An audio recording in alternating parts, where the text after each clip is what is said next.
Ever wondered why some coffee gives you a clean, focused energy, while other kinds leave you feeling jittery and crashed out? The answer often has nothing to do with caffeine and everything to do with quality control, from the farm all the way to your cup. Today, we're diving deep into the coffee supply chain to uncover the hidden factors that determine a truly clean coffee. And we'll highlight two surprisingly accessible brands that get it right. First, let's talk about a brand you can find almost anywhere: Whole Foods 365 Whole Bean Coffee. Its biggest strength isn't exotic flavor notes, but something far more important: supply chain control. Unlike many grocery store coffees with murky origins and inconsistent roasting, the 365 line is built on strict, standardized requirements that their suppliers must meet every single year. And the fact that it's whole bean is critical. Recent studies from 2024 and 2025 have shown something astounding. Pre-ground coffee can lose up to 60% of its aromatic compounds within just 15 minutes of grinding. This happens because grinding increases the exposed surface area by 300 to 400%. It's not just a loss of flavor. Those volatile compounds include protective antioxidants. When they break down, they create space for degradation products to form. Whole beans keep their chemical structure stable for weeks when stored correctly, not minutes. Whole Foods enforces standards that go way beyond a fancy label. Their suppliers have to meet internal quality and residue thresholds, and the company performs its own regular audits. They don't just rely on the certifications printed on the bag. Think about it. Contamination risk is rarely about one single bad batch. It's about the cumulative exposure from hundreds of cups of coffee over months and years. Another smart choice they make is with the roast profile. The 365 whole beans tend to be a medium roast, avoiding those super dark oily beans. Research shows that extremely dark roasts, which go above 230 degrees Celsius for long periods, can increase acrylamide concentration by up to 220% compared to medium roasts. A good medium roast strikes the perfect balance between developing rich flavor and maintaining chemical stability. Finally, there's an overlooked advantage: speed. How fast does that bag of coffee get from the roaster to the store shelf? Studies show that coffee stored for more than 6 months in uncontrolled warehouses with fluctuating temperatures and high humidity shows a 34% increase in oxidative damage and is nearly 3 times more likely to have fungal contamination. The fast turnover at a place like Whole Foods means less time for the beans to sit in a warehouse, exposed to temperature swings and moisture. For anyone who wants a reliable, clean coffee that's easy to find, 365 Whole Bean is a solid, pragmatic choice. It isn't a rare specialty coffee, but it is controlled. Now, let's move up the quality ladder to another fantastic option: Groundwork Coffee's organic lines. What makes them stand out is vertical accountability. Groundwork builds long-term relationships with specific certified organic farms and cooperatives. More importantly, they intentionally keep their offerings stable. A lot of specialty roasters are constantly changing their lineup, chasing the newest trendiest lot. This creates a ton of variability and makes it impossible to know how your body will consistently react. Groundwork sources from the same regions year after year. This stability allows them to perfect their handling protocols and build deep knowledge about each farm's specific methods. Groundwork focuses on 3 critical stages where contamination often starts: the soil, post-harvest handling, and storage conditions at the origin. This is incredibly important. Independent studies have found that about 45 to 50% of commercial coffee samples show detectable levels of ochratoxin. That's a mycotoxin, a toxic substance produced by molds that thrive in humid conditions while the coffee is drying and being stored. But here's the key difference. Organic coffees that use controlled drying methods showed up to 73% lower levels of this toxin. This comes down to simple things, like using raised beds with good airflow instead of just drying the coffee cherries on the ground, where moisture and dirt are everywhere. Pesticides are another huge concern. Testing on conventional non-organic coffees has identified residues of up to 15 different pesticides in a single sample. In contrast, organically certified coffees that undergo ongoing verification show up to 92% fewer detectable residues. The phrase ongoing verification is crucial. It's not about getting a one-time certificate and then you're done. It means the farms and processes are continually checked. And this is the model Groundwork uses. Their roasting philosophy is also key. They prioritize even development. Under-roasted coffee can retain too much moisture, creating a perfect environment for mold to grow after it's been bagged. Over-roasted coffee, on the other hand, creates more thermal byproducts from charring. Groundwork's medium roast profiles are designed to achieve full flavor development without hitting either of those extremes. Even their batch size matters. Groundwork is large enough to afford proper contaminant testing and maintain consistency, but they're small enough to avoid the industrial shortcuts that massive corporations use to cut costs. The very small roasters often can't afford comprehensive testing, while the giant ones are so focused on cost that quality control can slip. Groundwork also uses high-quality packaging with degassing valves. These let the carbon dioxide from the fresh roast escape without letting oxygen in, which prevents oxidation. Less oxidation means fewer byproducts that can cause digestive issues or that dreaded coffee crash. So, let's map out the entire journey and see where the risks lie. It's a cumulative process. About 25% of the risk comes right from the farm, through contaminated soil, pesticide use, and improper harvesting. Then, post-harvest processing adds another 30% of the risk. This is the stage where uncontrolled drying and high humidity can lead to the growth of mycotoxins. Once those are in the coffee, you can't get them out.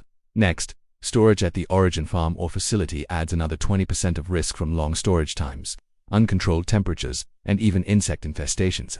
The long journey via shipping containers adds about 10% more risk from temperature swings and moisture. Roasting itself introduces another 10% risk, either from extreme temperatures or from dirty equipment. Finally, packaging and distribution add the last 5% of risk, through poor packaging that lets oxygen in or just letting the coffee sit on a shelf for way too long. When you add it all up, you can see how a coffee that starts out perfectly fine can accumulate a lot of problems by the time it gets to you. That's why choosing brands like Whole Foods 365 or Groundwork, which actively manage these risks at every step, makes such a huge difference. They understand that clean coffee isn't an accident. It's the result of control, consistency, and a deep commitment to quality from the soil to the shelf.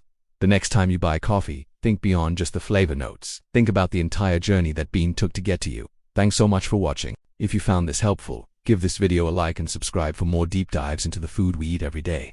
See you next time. This cumulative risk totals 100% in conventional coffee without special controls. With controls applied at cultivation, processing, roasting, packaging, and distribution, cumulative risk reduction reaches 60 to 75%. Over hundreds of cups consumed across years, the difference becomes substantial. The question isn't whether a single cup will cause harm. It's whether daily consumption gradually accumulates exposure to compounds that stress your system in ways you might not connect to your coffee habit. Counterculture Coffee's organic lines deserve careful qualification because not every product they sell fits these criteria. The coffees that matter here are their specific organic offerings, produced under tighter sourcing and verification standards than their conventional lines. Counterculture is one of the few specialty roasters that publishes detailed transparency reports, including information on sourcing regions, processing methods, and quality control practices. Transparency doesn't eliminate risk, but it dramatically reduces uncertainty. When a company makes its processes visible, shortcuts become riskier because they can be detected and criticized. Counterculture's organic lines rely heavily on controlled drying protocols, often using raised beds or patios with monitored airflow rather than uncontrolled ground drying.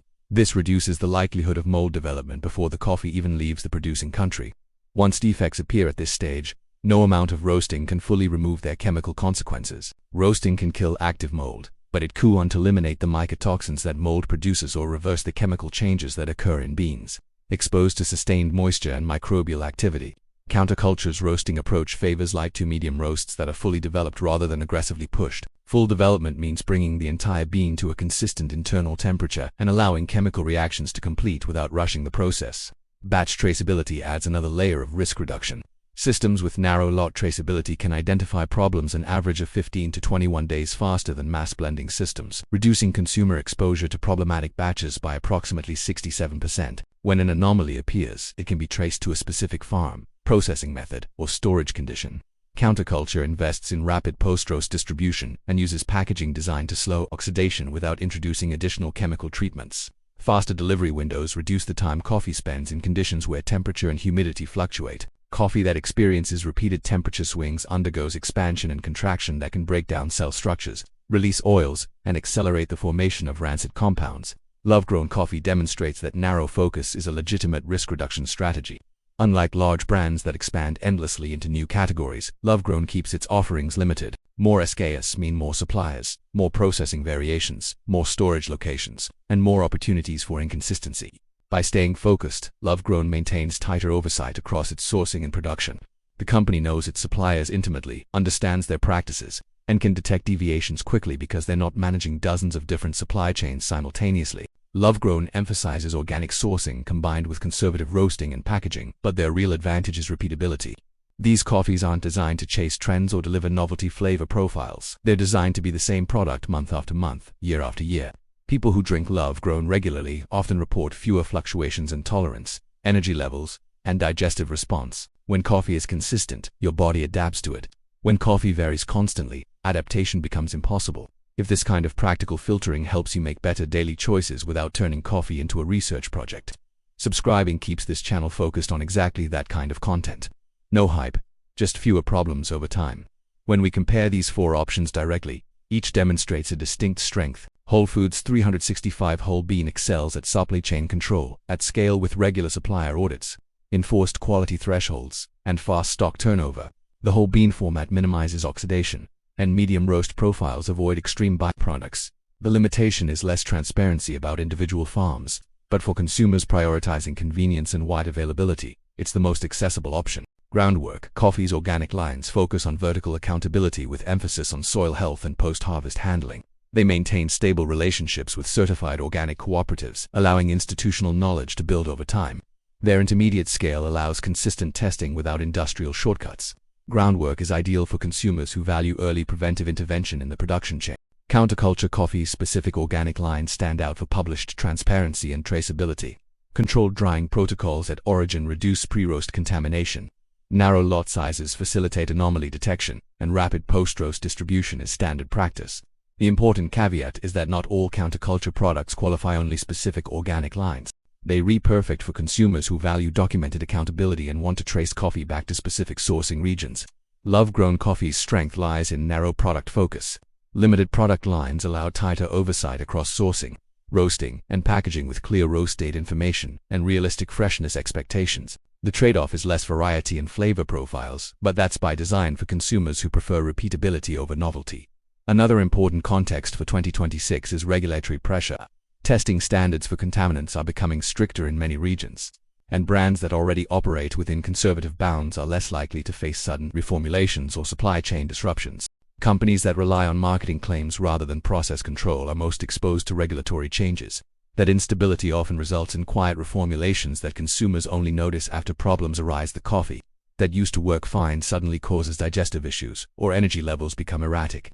These aren't random occurrences. They're often the result of silent supply chain changes. The goal when evaluating coffee isn't to eliminate all exposure. That's unrealistic. Coffee is an agricultural product grown in soil, exposed to weather, handled by people, and transported across oceans. Variables cannot be fully eliminated. The goal is to choose products where risk is systematically reduced at multiple stages. A bag labeled organic that was ground-dried, stored for 9 months in humid conditions, roasted to hide defects, and distributed slowly is still high risk despite the label. Conversely, coffee without organic certification but with controlled drying, rapid turnover, and conservative roasting might present lower actual risk. Coffee contamination is almost always cumulative. Small compromises at farming, drying, storage, roasting, and packaging multiply rather than add. A 10% quality compromise at farming does combine with a 10% compromise at roasting to create 20% total compromise. It creates something closer to 30% because each compromise amplifies the effects of others. The coffees on this list reduce that amplification by operating within narrower margins at each stage. It's important to clarify what fewer contaminants actually means in practical terms. It does not mean zero exposure or complete purity. Coffee grows in soil that contains naturally occurring fungi and bacteria. It's transported in ships and stored in warehouses. Weather affects harvest quality. What matters is relative risk. These coffees consistently operate in ranges that reduce exposure rather than amplify it. That difference becomes noticeable only over time, which is why many people struggle to identify the source of their discomfort until they change habits and suddenly realize their coffee-related issues have diminished. Consumption behavior also matters. Coffees that are more chemically stable tend to reduce overconsumption. When coffee tastes aggressive or inconsistent, people often drink more in pursuit of expected stimulation. That increases total exposure to whatever contaminants are present. Predictable coffee reduces that compensatory consumption. You drink what you intend to drink rather than what you feel you need to chase a familiar feeling. If this kind of analysis helps you cut through noise and make calmer choices, staying connected to the channel ensures future videos follow the same approach. Fewer claims, more structure, less guesswork. But here's something most people miss. You can invest in the best beans available and still sabotage everything with poor preparation. Grind only what you'll use immediately. Ground coffee begins oxidative degradation within minutes. If you must grind ahead, store in an airtight container for no more than 2 to 3 days in a cool, dark place. Metal blade grinders can overheat coffee during grinding. Burr grinders at lower rotation speeds preserve more volatile compounds and avoid introducing heat that accelerates breakdown. Water temperature matters. The ideal range is P-96 degrees Celsius for balanced extraction. Boiling water at 100 degrees Celsius can over-extract bitter compounds and increase extraction of unwanted byproducts. Water below 88 degrees Celsius results in under-extraction, leaving more undissolved residues that oxidize rapidly. Coffee is 98% water, which means water quality directly affects your final cup. Water with high chlorine content, heavy metals, or excessive minerals can introduce contaminants you worked to avoid. Use filtered water free from strong tastes and chemical treatments. Ideal hardness sits between 50 to 175 parts per million of total dissolved minerals. Your coffee-to-water ratio affects more than strength. Using 15 to 18 grams of coffee per 250 milliliters of water is a reasonable starting point, but consistency matters more than hitting some perfect number. When extraction is balanced, you're getting beneficial compounds without excessive extraction of harsh elements. Contact time varies by brewing method. French press works best around 4 minutes. AeroPress typically needs 1 to 2 minutes. Pour-over methods like V60 or Chemex function best between 2.5 to 3.5 minutes. Espresso should extract in 25 to 30 seconds. Longer contact times often mean extracting more of what you don't want: tannic compounds, bitter elements, and over-extracted oils that can trigger digestive issues. Equipment cleanliness isn't optional. Coffee oil residues turn rancid within 24 to 48 hours. Wash grinders weekly. Clean brewers after each use. Scale buildup in espresso machines creates irregular surfaces where bacteria establish themselves. If you're using hard water, descale monthly. These are practical steps that prevent introducing new contamination sources into coffee you specifically chose for lower contamination risk. After opening a bag, beans begin accelerated exposure to oxygen and moisture. Use an opaque, airtight container stored in a cool location, ideally P-20 degrees Celsius. Avoid the refrigerator because variable humidity and odor absorption work against you. Avoid the freezer unless you're portioning beans into individually sealed amounts for long-term storage. Consume within 2 to 3 weeks after opening for maximum freshness and minimum degradation. Consume your brewed coffee within 20 to 30 minutes after preparation. Coffee sitting on a warming plate for hours continues oxidizing and developing bitterness. Those are actual chemical changes that affect how your body processes the beverage. Oxidized coffee oils can trigger digestive upset in sensitive individuals. Every preparation step either introduces freshness or accelerates degradation. There's no neutral middle ground. You don't need to become a professional barista. Basic consistency in grinding fresh, using clean water, maintaining clean equipment, and consuming promptly protects the investment you made when choosing lower contamination coffee. Each of these steps is simple individually, but together they ensure that the care taken at farming, processing, roasting, and packaging isn't wasted in the final meters before coffee reaches your cup. The takeaway is simple. You don't need perfect coffee. You need coffee that doesn't quietly accumulate problems. The 4 coffees discussed here, when purchased in the right formats and lines, are among the more reliable options available today for people who care about long-term tolerance rather than short-term excitement. Coffee should support your day, not complicate it. Reducing contamination risk is less about purity and more about discipline. These brands demonstrate what that discipline looks like when applied consistently across sourcing, processing, roasting, packaging, and distribution.